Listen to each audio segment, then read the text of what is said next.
Dalam kasih Yesus. Tema kita pada hari ini adalah pengemis buta disembuhkan Yesus yang tertulis dari kitab Markus 10 ayat 46 sampai 52. Saya bacakan. Lalu tibalah Yesus dan murid-muridnya di kota Yeriko, dan ketika Yesus keluar dari Yeriko bersama-sama dengan murid-muridnya dan orang banyak berbondong-bondong, ada seorang pengemis yang buta bernama Bartimeus, anak Timeus, duduk di pinggir jalan. Ketika didengarnya bahwa itu adalah Yesus orang Nazaret, mulailah ia berseru, "Yesus, anak Daud, kasihanilah aku." Banyak orang menegurnya supaya ia diam. Namun semakin keras ia berseru, "Anak Daud, kasihanilah aku." Lalu Yesus berhenti dan berkata, "Panggillah dia." Lalu mereka memanggil orang buta itu dan berkata kepadanya, "Kuatkan hatimu, berdirilah. Yesus memanggil engkau." Lalu Bartimeus menanggalkan jubahnya, segera berdiri dan pergi mendapatkan Yesus. Tanya Yesus kepada Bartimeus, "Apa yang kau kehendaki supaya aku perbuat bagimu?" Jawab Bartimeus, "Rabuni, supaya aku dapat melihat." Lalu kata Yesus kepadanya, "Pergilah, imanmu telah menyelamatkan engkau." Pada saat itu juga melihatlah ia atau Bartimeus yang buta itu. Lalu Bartimeus mengikuti Yesus dalam perjalanannya. Saudara-saudara yang terkasih, dalam kisah ini,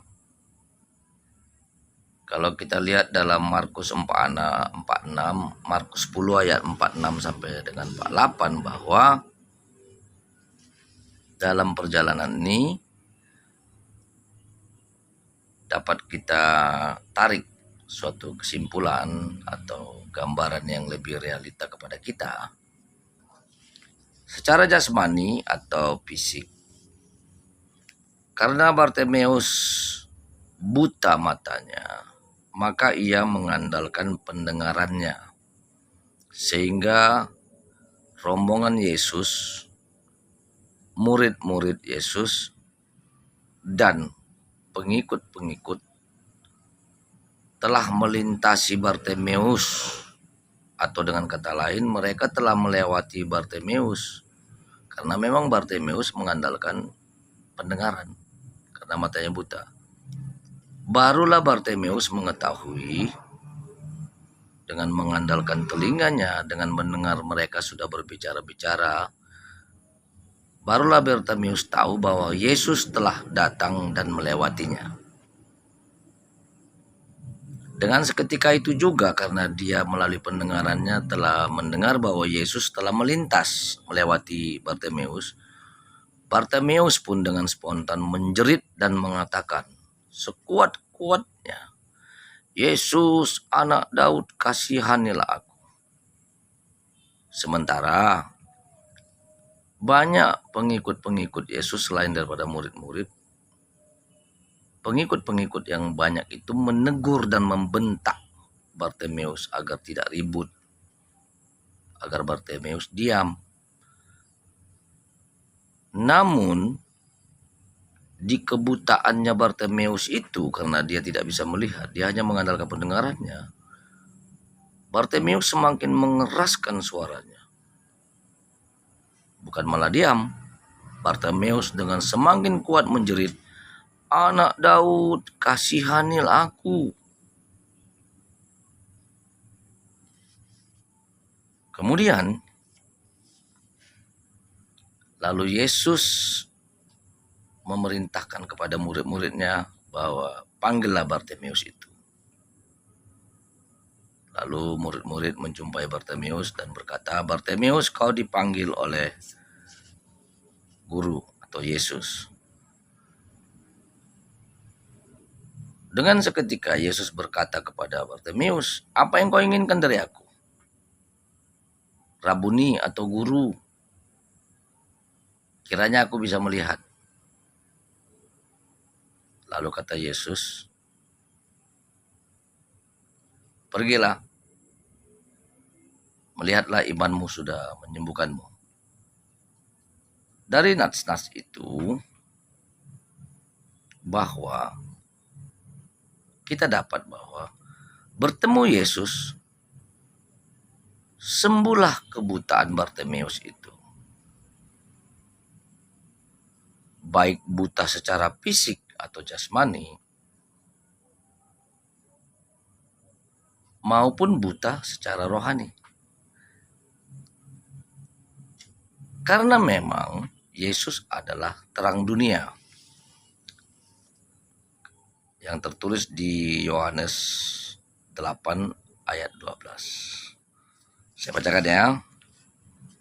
Kata Yesus, "Akulah terang dunia.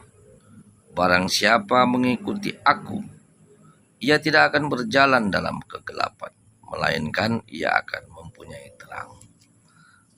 Bartimeus, ketika ketemu dengan Yesus, Bartimeus secara fisik, buta fisiknya sembuh, tapi secara rohani Bartimeus sudah atau telah memiliki terang hidup. Saudara-saudara yang terkasih,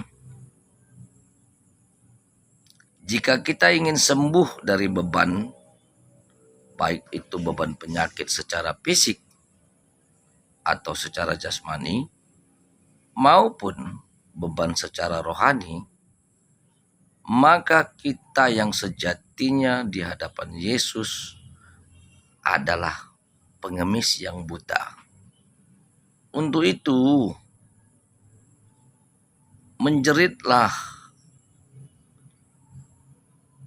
dan jangan bosan-bosan mengatakan kepada Yesus, "Anak Daud, kasihanilah aku. Lepaskanlah aku dari beban penyakit jasmani maupun beban penyakit rohani."